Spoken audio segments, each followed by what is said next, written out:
Welcome into the Cowboys Report, where the hits just keep on coming for the Cowboys from an injury perspective. Trysten Hill is the latest borderline starter, I guess, for Hill, who is out for the season, suffering a torn ACL in Week 5's win over the New York Giants. Now, Hill was playing much better than the borderline bust we saw in year one. He had been one of the top defensive tackles, which I know isn't saying much for the Cowboys, but still, it is a significant loss for Dallas up front. The defensive tackle group was not playing well, and although Trysten Hill remained inconsistent, he had shown more promise, more ability, and just more plays than what we saw in year one. 9 pressures was actually pretty good. He was going to get a sack in the near future, probably would have finished with multiple this year. Instead, a promising second season for Trysten Hill is cut short.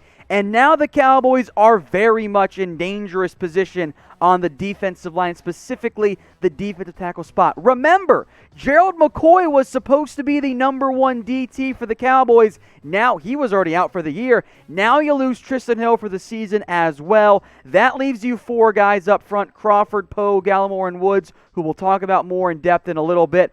But I think it's pretty clear what the Cowboys need to do on the defensive line. They have to find some defensive tackle help. So if you guys agree with me, I want you guys to like this video. It's simple, and I think everyone who watches this is going to agree with me as well. The Dallas Cowboys have to find a way to get some additional help on that defensive tackle spot. They need it right now. Now, we're going to take you through a whole bunch of different Trysten Hill replacements, some trade targets, free agency, but we're going to begin with the internal options for this Dallas Cowboys team. And I want to make note of what I call the fatties on the defensive line. That is Antwaun Woods and Dontari Poe. Now, those guys technically both play defensive tackle. Their roles are more to be run stoppers compared to Trysten Hill, who's a bit more of a pass rusher in that mold of the defensive line. The problem is, Woods and Poe have been bad. Dontari Poe looks completely washed up. He's offered nothing in terms of the passing game. His pressure rate is 0.9%. That's horrible. Antwaun Woods is not that much better. So we're going to go through some external options. I'm okay with looking for a run-stopping defensive tackle, even though it is not a one-to-one replacement for Trysten Hill, because I pushed very hard for the Fatties Only 2020 campaign. You know what's happened? Hasn't shown up. The Fatties Only campaign, ladies and gentlemen, it is canceled until further notice. It has been bad. I take personal responsibility. I was excited about Dontari Poe being a good run stopper, and he hasn't been a good run stopper. He's been bad. Everyone outside of maybe DeMarcus Lawrence has been a negative run defender for much of the season. So I am canceling Fatties Only 2020 until further notice. Go ahead and type in your RIPs in the comments section for me. Let's go to a more one-to-one replacement, the more pass-rushing defensive tackle who can help you on those third downs. That's Tyrone Crawford. Look, he played better against the Giants, but ever since the bar fight and the hip injuries, he has not been the same guy. He did a lot of the dirty work for you, but it's not even showing up this year for him. Now, 10 pressures, most of which came against the Giants, is decent, but 5 tackles. Normally the Cowboys' best run defender alongside DeMarcus Lawrence, that has not been Tyrone Crawford this year. He's in line, I think, to start, quote-unquote, with Trysten Hill out. But I think in terms of an increase in snap count, the guy most likely to benefit from that is one Neville Gallimore, the Cowboys' third-round pick out of Oklahoma. He doubled his 2020 snap count total in the game against the Giants, a significant increase in snaps for a guy who had been inactive for 2 games this year. Gallimore hasn't been playing very much because he's been bad against the run, and that is even relative to the Cowboys' already bad defensive line group against the run. But with Hill now out, the third-round pick out of Oklahoma is going to be pressed into duty. He's going to get a chance, and ideally, the third-rounder shows some promise and makes you feel better about losing Trysten Hill. So get your votes in here for me, because it's going to be one of these 2 guys who really start for you or get most of the snaps on the defensive line with Trysten Hill out. Who should it be? Type G for Neville Gallimore or I want you to type in C for Tyrone Crawford. This will be the pinned comment on today's video, so if you get the ad break, scroll on down and get your votes in. I do want to mention one other technically on-roster guy. That is Justin Hamilton. He's currently on the Cowboys practice squad. He's played some in the NFL for the Chiefs and for the Eagles. And in terms of a replacement for the active roster for Week 6, I think Hamilton makes the most sense. They don't have to go through all the COVID protocols and whatnot. They can just put Trysten Hill on IR and call up Hamilton. Now, his production has been not great in the NFL because he's been a backup. He's been a rotation player. But if you just want a body to help you out as DT number 5 with all these injuries, Justin Hamilton makes quite a bit of sense. But I also know how you guys operate. Justin Hamilton doesn't move the needle for you. So let's take a look at some free agents out there who the Cowboys can sign right now and add to the roster and help you out. I'm going to cheat for my very first player, kind of, sort of. Damon Snacks Harrison, you knew he was going to be on here. Isn't fully a free agent because he is on the Seahawks practice squad, but you can still sign him. So I'm lumping him in with this discussion. Now, Harrison wanted to play for the Cowboys. Dallas showed zero interest in adding him, despite Harrison being a very good run stopper for the entirety of his NFL career. He has been a very good football player. Now, the Cowboys would not be the first team who tried to go out and poach Harrison. The Tampa Bay Buccaneers, when Vita Vea went down on Thursday Night Football, they called Snacks, said, hey, why don't you come down to Tampa? He said no. Harrison might tell you the exact same thing if you are the Cowboys, but the only way you're going to find that out is if you try and pick up the phone, which so far, Dallas, for some unknown reason, does not want to do. The other top free agent that I think you guys might have heard of is one Marcell Dareus, who in his prime was awesome. The problem is he's sucked since then. He brings you size and really not much else. There's also some injury concerns for Dareus coming off of a core muscle surgery last October. In his prime, that 2013-2014 season that got Marcell paid, he was awesome. But I don't think this graphic sums it up so well for you. Those 2 years, 2013-2014, 17.5 sacks, 20 tackles for loss, 75 pressures. In the 5 seasons since then, Dareus has yet to match his tackle for loss, his sack totals, and his forced fumbles, and he's got one more pressure. Ladies and gentlemen, this is the definition of washed. He's no longer a good player. He'd be even worse than what Dontari Poe has been this year for the Dallas Cowboys. Now, today's show is made possible by our sportsbook partner, BetUS. If you want to bet on or against the Cowboys, do it with BetUS. Head over to chatsports.com/bet. Use the promo code you see on your screen. That is Cowboys125. It'll get you a 125% deposit bonus. That's promo code Cowboys125 at chatsports.com/bet. One more free agent I wanted to focus in on here was Margus Hunt. He's been cut and then practice squad and cut and practice squad by the Saints. He used to be a really good run defender. He kind of fits that Tyrone Crawford mold of a defensive end / defensive tackle.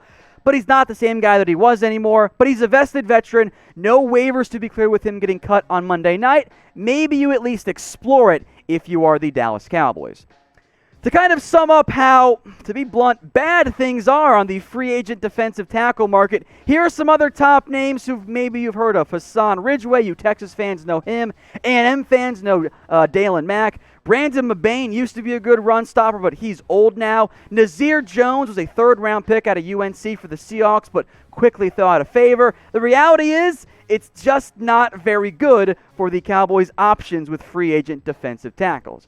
But do you know what is good? That is the Cowboys Report. We are rapidly trending to 100,000 subscribers. And if you're one of those people who watch the show but aren't subscribed, that's almost half of you, which I don't really understand. Let's get that changed. hit the big red button and join the #1 Cowboys YouTube channel out there. No one has more fun with our audience because you guys are the absolute best. No one gets more views. We're simply the best out there, unlike the Cowboys' run defense. So if you haven't already, hit that big red button and subscribe today. Now, I mentioned free agents. I mentioned internal options. The trade market normally isn't a great idea, but there are some intriguing options that I think might work for the Cowboys. We'll begin with J.J. Watt because I know you're going to ask about it, so this is me getting ahead. He would be a fantastic boost to the defensive line. There is a history of injury problems, and I think from the Texans' perspective, J.J. Watt is a key figure for the city. That might not be a player you want to trade away, and on top of that, even though Watt has battled injuries, when healthy, he's awesome and is still playing at a high level as far as I'm concerned.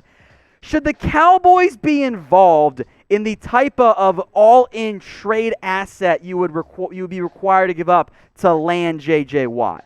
Now, I've seen this trade idea floated out there a few times on social media. It's the Cowboys getting J.J. Watt and the Texans getting a 2021 second-round pick. I think the value with where Watt is in his career and his contract status is probably about right. In all honesty, I think the Cowboys should say no. I'm typing in my D. You guys can get your votes in. But if I'm Dallas, that pick, even if I get Watt, it might be a top 50 pick. I don't think you should be trading those away because you're going to need them to rebuild a struggling defense. Another quote-unquote big name, although production does not match it as of late, is Geno Atkins. Has played in just one game this year. He looked much better in that game, though. The problem is Atkins wasn't nearly as impactful as he was in 2018. Even in 2019, he kind of struggled. The Bengals typically don't sell, but if you're looking for a bigger name who could be available, I think Atkins might make some sense for the Dallas Cowboys. Now, let me know in the comments which defensive tackle you want the Cowboys to add. It could be a free agent, could be a practice squad guy, which we'll get to later on. But let me know what defensive tackle you want the Cowboys to go out and get to help replace one Trysten Hill. I now have some more creative trade target ideas here. Lesser known guys that might fit. How about Deidre Sennett, the defensive tackle with the Atlanta Falcons, who suck? They should be in fire sale mode. He flashed a lot of promise, I think, as a third-round rookie in 2018. But he's played just 45 snaps in the past 2 seasons. That is it. In terms of a low risk, I'm thinking maybe 5th-round pick at most. So that might make some sense for the Cowboys to go and add some options on the defensive line.